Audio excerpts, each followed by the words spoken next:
Ladies and gentlemen, boys and girls, I hope you're ready for some exciting games. Today I've got for you the biggest in blue, the baddest in bar. It's of course the rudest of Dolphys. Yeah, woo! Crowd goes wild, woo!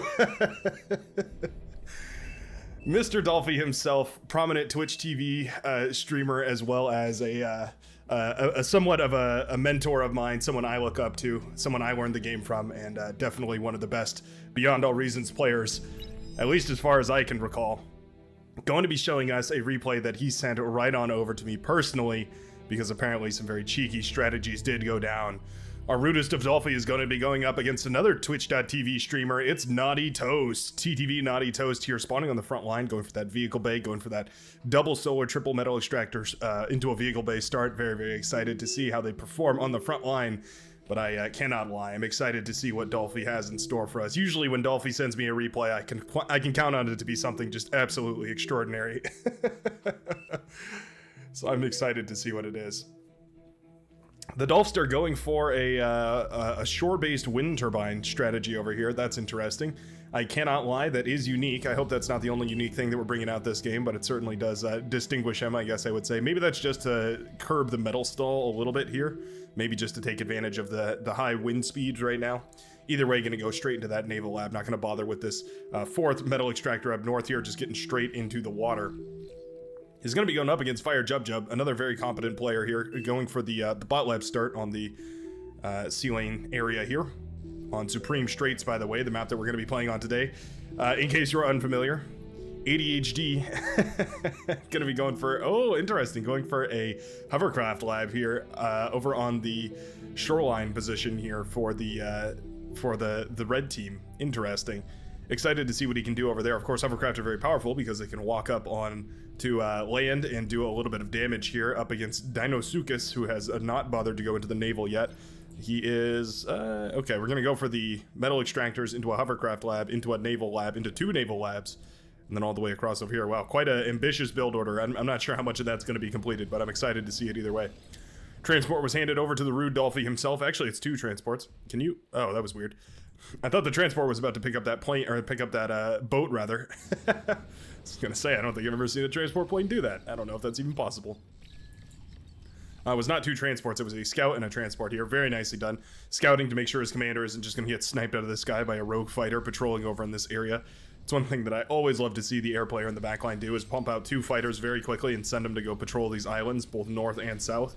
Just opens up the opportunity to get a very, very quick commander kill, and then you can, of course, send a aerial constructor over there to go eat up that delicious corpse.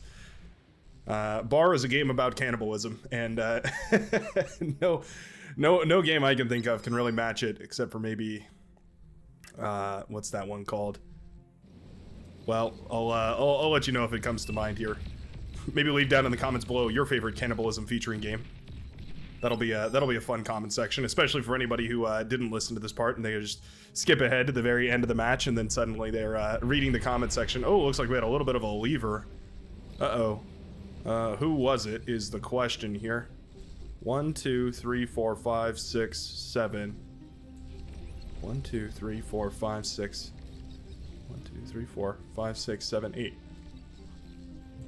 We have 8 players and 8 bases, but I don't know who was the one who left. Odd. Okay. Has nobody taken yet? Is that what's going on here? I'm not sure. We'll have to keep an eye on that. Fighter does eventually patrol its way over here, but it does not find the commander, at least not carried by the transport. It does find the commander, I should say, but it does not catch the commander in his transport. In fact, a anti-air turret was already thrown up here to protect this island, and so for the time being, Dolphy's going to be in a wonderful position here. Taking a nice little engagement, a 2 versus 1 here, as these frigates gang up against these frigates from Fire Jub Jub. But of course, you don't want to lose these, right? If you lose these frigates, you're going to be in a really tough position here. You're essentially giving away metal. It's okay if you kill their frigates and you leave those at the bottom of the sea, but you definitely don't want to lose your own. Already, this is a phenomenal start, though. That was quite nice, by the way. Fire Jub Jub reclaiming the lab at the very last second so that the metal would go back into his pockets rather than sinking into the ocean. It's one way to salvage a poor situation there, but definitely this is a very dominating start here for Dolphy. He's already got some naval constructors headed on over this direction. Going to start building up some radar towers, interestingly. Wonder if we're going to go for static defense, try and pin in this area. Wonder what the idea is here. Already going for a destroyer as well in the back of this, trying to maximize the damage potential at long range. Interesting to see.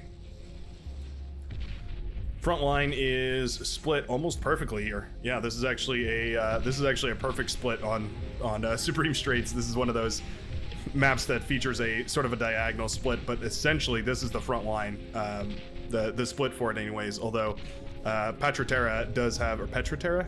Yeah, Petra. Petra Tetra, there we go. I knew there was an extra T in there somewhere I wasn't hitting. Yeah, Petra Tetra doing a great job of harassing down this metal extractor, so that's going to be a nice little advantage for them as they continue to rain down on top of Zeeburg with these artillery launchers. The Janices here also marching forward to unleash their volleys of rocket fire, and then of course retreating backwards. Trying to get an efficient trade with those rocket launchers can be difficult sometimes, but essentially this is the right idea. Dip them in and then out and then in and then out, and eventually you're going to be in a really nice spot. Especially once you mass them in great enough numbers, like for instance, oh, I don't know, 7 of them. Yeah, you can start sniping those commanders if you get just a little bit too close. Yep. Oh, excellent D-gun right there. Taking down 5 of those Janices with a single D-gun. That was excellent. Really risky on the commander's part. 2% health now, but it does definitely shut down the aggressive potential here from Twitch.tv Naughty Toasts. Interesting. We are just taking on the fire here. There we go. Eventually going to move out of here. Fire Jub throwing up some torpedo launchers with his commander. Not really sure what he should be doing here as far as building goes. Or at the very least, he hasn't gone for a plan. Ah, there we go. Okay, so we are going to go back into the naval lab. Interesting. Going to be difficult to hold on to that with the Navy already encroaching here from DOLFY. You can see DOLFY expanding that economy in the back of this. He's actually eaten up his own naval lab and is just going for more economy in the back. It's very, very nice to see. Going to be giving him all the time in the world to expand and grow. Feed and grow, as all good Zergs do dream of doing. Destroyer playing a critical role in keeping this this little operation going here, as it can shut down these torpedo launchers at safe distance, and then of course it can also launch depth charges at that commander. The commander which has abandoned the project of the shipyard here. DOLFY has made his way up onto land. He realized, wait a second, I can just get up on land, D-gun all of this down. There's nobody here to stop me. No reason to get too worried about this. Fire Jub's commander in a really risky position here. Oh, this is gonna really hurt. That commander needs to cloak immediately. Oh, commander's not gonna make it, I don't think. Those frigates are just a little too close. The last shot of that frigate's life manages to take the commander down. It's gonna be a dominative lead here for DOLFY, who is now marching his commander firmly towards Fire Jub's base. Oh no. I wonder what we're gonna go for here.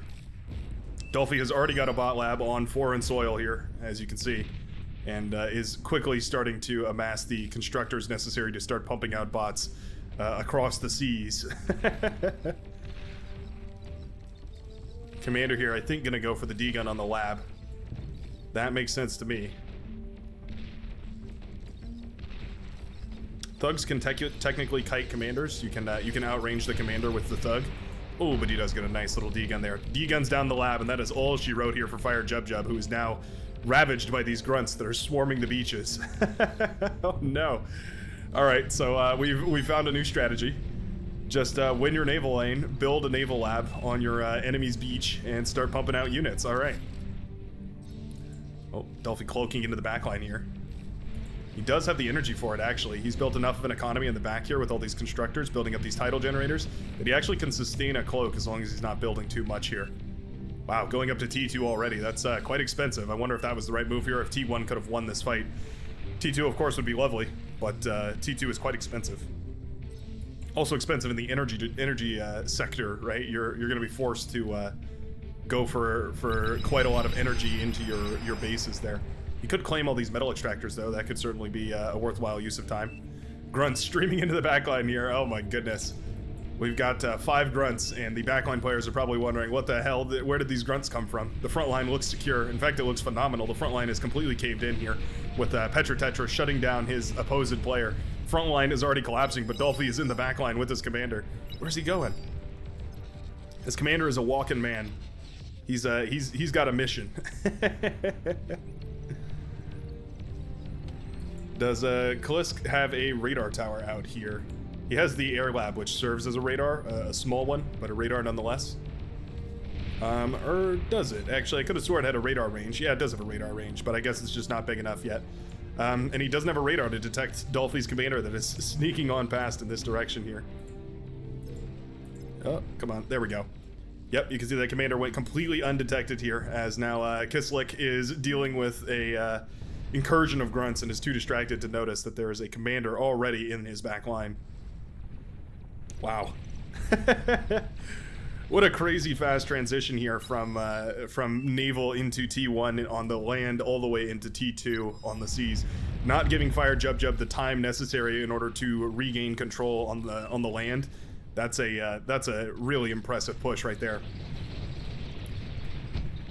Nice little bomber run here. Does take out the advanced fusion reactor. Going to pop a lot of the energy production here from Negro Aquila.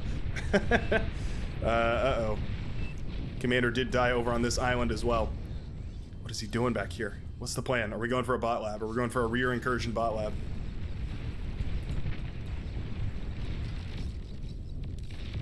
Landmine set up by a Twitcher did manage to take down a lot of the units over here, made for a very, very savory trade. Definitely well worth it here. So he's going for more and more of those landmines wherever he can. Going to shut down any attempts to clean all this up very quickly here. I feel like we should take this T1 constructor and just send it to go get these metal extractors. At least this one here. I guess the Twitcher can do that too, though, can't it? Yeah. Fiends now burning their way up the very last bastion of bastion of creation here for Fire Jub Jub. Are they gonna get the lab? They'll get the Geo, and that'll do the next best thing. Fire Jub Jub now down to a single tank and a single radar. Oh, and a resbot too. Didn't forget about you, little resbot. Commander in the back. Has gone for a bot lab. All right, very cool. Dolphy cannot be stopped. I mean, how could I resist covering any game that Dolphy sends to me when he's going to be going for wild stuff like this? Not only did he incur a single bot lab on the other enemy land, but he actually built a T2 bot lab as well, and now he has built a third bot lab in the enemy base without them even noticing the commander sneaking on past here. If anything, it goes to highlight exactly how important that radar is. Now, this comes at the cost of the entire front line here. As you can see, Naughty Toast has completely swept through here. There is a bunch of shuriken to try and shut this down. Are there any missile trucks? There's one. Certainly enough shuriken to shut all of those missile trucks down here, but yeah, the shuriken are going to go after these tanks, and I think that's the right idea. Hounds are going to get a very, very nice trade against all these tanks, and I think a lot of this army from Petra Tetra will be shut down here. A little bit less favorable of a trade over here as rocket bots are trying to deal with some of these T1 medium tanks. Not exactly where you want them to be, but it's still going to be all right. There go the shuriken trying to move their way in. They need to jump on top of that missile truck first and foremost, just to make sure that thing doesn't start shooting them down. But once they paralyze that, there's effectively no anti-air here. Well, I guess there's an anti-air, a nettle over there, but that's, I mean, it'll be very slow to clean all of that up.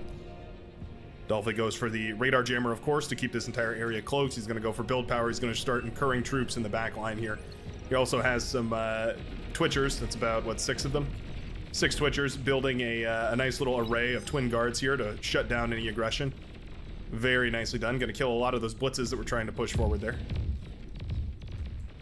And the grunts will be able to mop up all of the rest. A little fighter patrol over here, accompanied by a single gunship, but it wouldn't take much anti-air to shoot that bad boy down. In fact, the grunts will be able to shoot that bad boy down.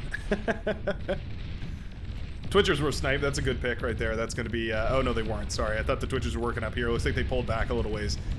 They will survive, and so, in fact, they will continue to ravage these lines. Storm K trying to mount some sort of a defense here. Built a ton of light laser towers to hold this line. Going to be tricky splitting his attention between this and the front line here. He's got a bunch of thugs that are waiting to be used over here. Naughty Toast Commander is pushed so far forward here. He's got to be thinking about the D-gun on that lab at this point. Yeah, he's aiming for it. Yeah, line it up. I was gonna go for the T2, I think. There we go. Excellent D-gun. Gets both of the labs with a single punch. That's gonna shut down Goyam's entire production base, essentially, here for at least a little while. Hounds are going to eventually shut down this commander, I do believe, but it's still enough damage has been done. Yeah, in fact, he's going to go for the self-destruct already. Commander goes down, wiping out essentially all of Goyim's production, although he does have a nice little wind farm over here, so he can, of course, still go for some rebuilding, some refurnishing of the bases over there. Question is, what is DOLFY going to do with this production center over here? Nothing for the time being. I wonder if we're going to go for thugs. That could be well worth it. He's probably waiting. He's trying to time this appropriately so that we're going for an APHIS. And now is the time. Yeah, the APHIS is coming up and online. As soon as this APHIS is ready, we're gonna be able to jump down here with a couple of thugs, and that will completely wipe out this base. I'll also point out that there's no anti-nukes available for the red team, so also just a nuke in the back line could be well worth it. Risky to just go for that on its own. You never know if you know, it's hard to know without scouting whether that's a viable option or not, but at least in this game it certainly could be. Resbot's going to be picking up the geothermal here. Very nice little touch on top of a already very successful line. We've got a T2 constructor coming out here. We're eating up the bot lab though. That's interesting. No T2 naval, just going to neglect that field. Does have a constructor over here, by the way. Looks like he's going for eco out on this island. Very nicely done, using that transport from the early game to make sure that he's continually getting value out. What are we going to go for as far as units? He's got another constructor. I guess we'll see.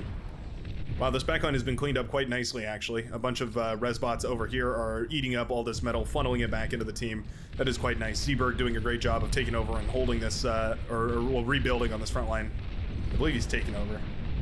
Either way, he is now in charge of it, regardless.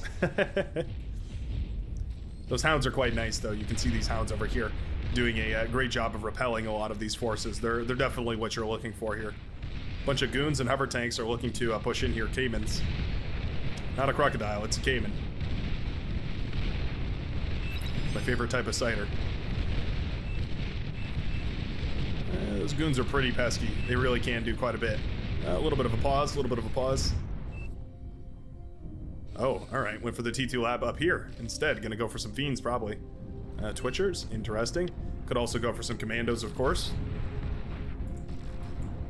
Wonder what the play is. This line is being caved in here, but we do have T2 defenses up and running. That Scorpion battery can shut down these defenses very nicely here. Or these aggressors, rather, very nicely here. Sniper bots are an excellent inclusion, though. They're going to eventually blast down all of this, but we need maybe 2 or 3 more here, I think. Would probably cement this a little more concretely. No pun intended. Where did the hounds go? Looks like the hounds all melted away. That is unfortunate. We really don't want to throw those away. Those hounds are kind of the lifeline here. Zeeberg does not have any unit production right now. I am noticing critically. He needs to get a T1 bot lab out or something, just in order to make sure that he has some sort of force on the front line. I mean, that being said, it's not like a bunch of grunts or pawns or something are going to stand up very well against this T2 army. We already have Mauser out, and we also already have a whole bunch of missile trucks and blitzes and whatnot, but still having something to posture with might be convenient at the very least. Continuing his aggression over here, he's going to go for a bunch of res bots, try and pick up a lot of this. I'm just going to eat it up instead. Don't mind that whatsoever, actually. Spy bots, interesting. Oh, there's no way. Are we actually doing it? Okay, DOLFY has decided to go into the T3 lab of all things. He's decided that hitting him with fiends, not enough. Hitting him with any kind of other units, any other tech tier of units, is just not going to be the same. Nope, we have to go for the we have to go all the way up to the T3 units ASAP. Now, there is air out. A single air scout comes up and online here for Kislik, and I think he scouts what exactly is going on back here. So DOLFY is definitely on the clock. He's got to get this all up and running before an air scout plane, just a single air scout, comes out, a T2 airplane. That's a tricky ask. His defenses, however, are holding quite nicely. See them being blasted to pieces here. Sharpshooters again, whittling things down. Ooh, the Persecutor trying its best. Trying very, very hard. He's going to get a geothermal battery up here. That's quite nice. That'll be able to fire away from quite some distance here, sieging a lot of the units over in this area. It's rare that we see an offensive geothermal battery on Supreme Streets. How often is that, right? Never, practically. Looks like our opponent Twitch.tv streamer has tapped out of the match at this point, and it is just going to be all of the red team below the red player to to play this match. Not really much red in this red team anymore, is there? I guess there's Eric. Are we gonna D-gun this with the commander? That's another option as well. Going down with the commander and D-gunning the advanced fusion reactor. Certainly a possibility. This is just too good. How do I even screenshot this? What is the angle that shows how hilarious this is? Oh, this is too good. He's going for the T3 gantry behind enemy lines here. Of course, that jammer cloaking his radar signature here so he can't be detected, as well as a jammer bot even thrown in for a nice little touch here. No way. Really, really, Dolphy. Okay, all right. That's too much right there. He has decided to, instead of doing Shiva's catapults, essentially anything that would work, he has decided the Juggernaut rush behind enemy lines is the play that he should be going for here. I don't really have words. It's so lucky, it's so fortunate for Dolphy that the air player didn't build a single air scout here. It's not even queued. Yeah, a single Oracle would be able to completely scout this entire shenanigans going on back here, and it's not like it'd be too difficult to shut down, right? I mean, there's the mines which would shut down a little bit, but this is not unit production. This is a unit in, I don't know, 8 minutes or so, 5 minutes or so. New meta for sure. At least he's got an economy that's growing on the back of this here. He needs more energy converters, I am noticing, but it looks like he's on top of that now as more energy converters are coming up and online. I think these naval constructors should also continue producing. Just have them basically fill this entire sea with tidal generators. They're relatively efficient. Oh, another pause. A sneak nuke, huh? Are they thinking about EMPing? There's no other nukes on the docket for the blue team right now, so it's going to be difficult for them to get a nuke up and online in time. I mean, not before this Juggernaut comes out, I suppose.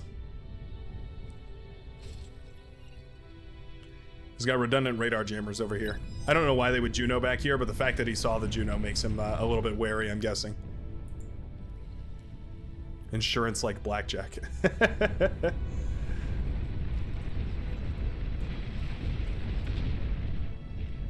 These units are walking straight into a minefield here.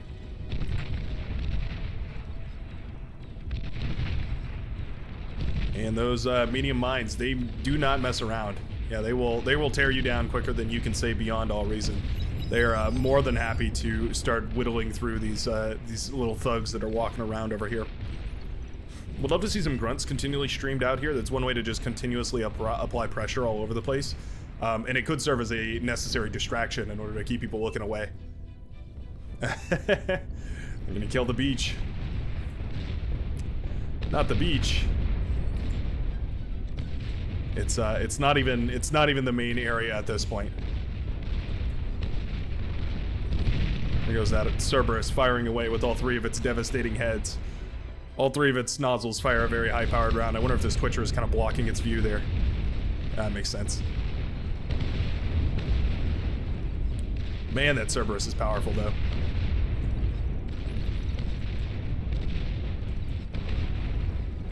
I just don't want to miss this.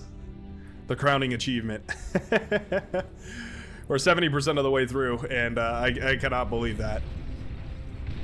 This just goes to show how important scouting is, right? Getting those radars up very early on. We've got more static defenses over here. He really doesn't want to lose this beachhead position. I'm not sure why, though. I mean, it seems a little bit less important at this point. I think the Cerberus will hold here. Oh, I spoke a little too soon. Cerberus does go down. The repair turrets are not going to be enough to hold on there. But does it really matter? He loses the Cerberus, but it stalls for long enough here, and yeah, it's not gonna take too long. Oh, the team even handing over some metal to try and get this out and on its way much quicker here. Question is, where's he gonna send it? Does he already have a location picked out? I'm excited to see. Backline over here, essentially just scaling normally. If I just showed you this, you'd think it was a normal game, right? You'd think, you know, Dolphy won the naval battle. The front lines are sort of stagnating. All is well in the world, right? Oh, Naughty Toast has rejoined us. Lovely.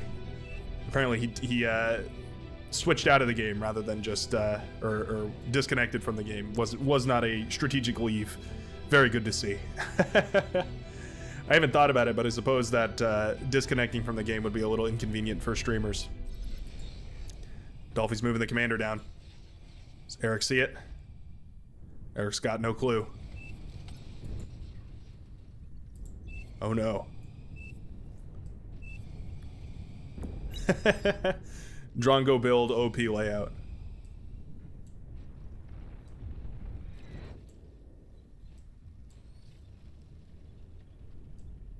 Is this really the Drongo build? Is that what this is? He's getting a plasma shield out for some reason. He's gonna go for the capture. Okay. You are cloaked when you're capturing, however, his radar signature is still visible. Eric, my man. Oh no. I think Eric must be microing somewhere else on the map. Oh, he sees it. There we go. It's gonna start disassembling it.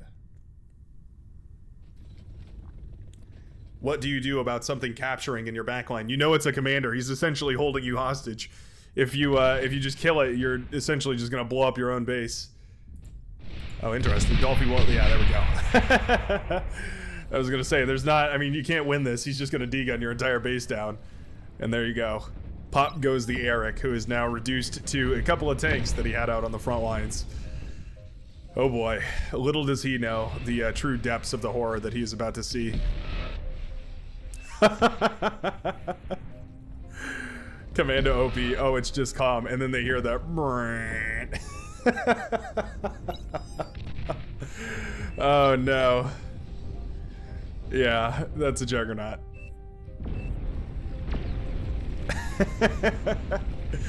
The reveal has got to be so heartbreaking.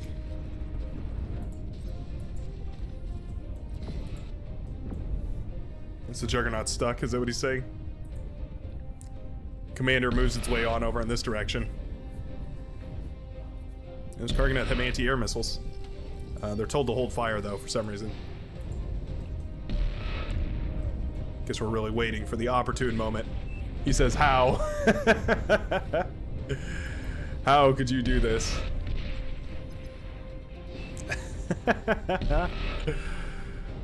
Commander's in a little bit of trouble here. Yeah, he brought out the Karganeth as sort of a way to screen for the Juggernaut. Are we going to be able to do it? Not sure why the Karganeth aren't firing on this commander here. They're all on hold fire for some reason. Not sure exactly why.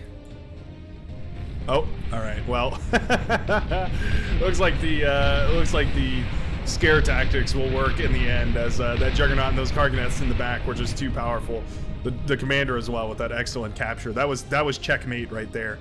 What are you gonna do? Blow up the commander right next to your advanced fusion reactors? What an absolutely spectacular match. I'm so glad he sent this one in. Hey, if you enjoy these matches, don't forget to like and subscribe down below. I put out a Beyond All Reason video every single day for you to enjoy. We're also going to be starting up a new series. I'm going to be trying out a new game. Well, it's not a new game, but it's new for the channel. It's called Creeper World, so stay tuned if you're interested in that. But aside from all of that, I do hope you have a fantabulous rest of your day, and I will see you in the very next video.